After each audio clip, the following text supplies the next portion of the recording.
शिवा बड़ा मीठ लागे चरचा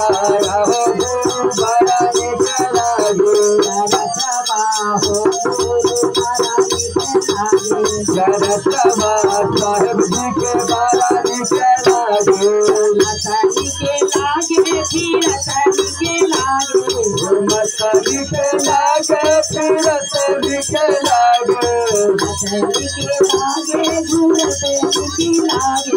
मछली के लागे गुरु के लागे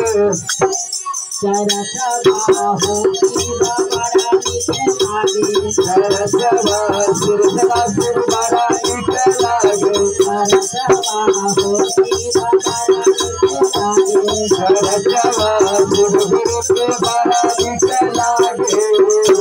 के लागे सुबह की लागे सामने के लागे सुबह के लागे के लागे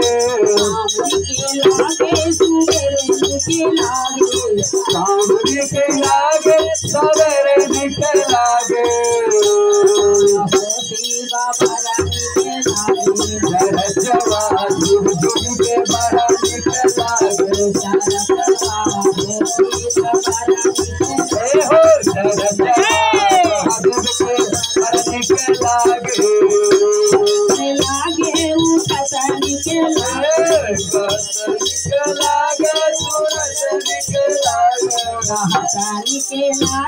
सुनतनी के लागे आहो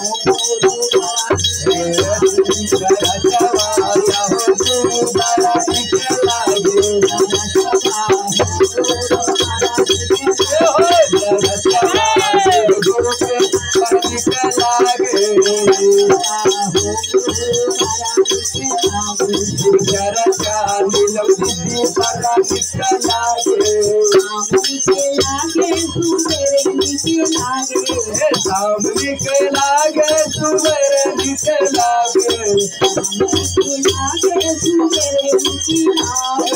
सामने के लागे सवेरे नीचे लागे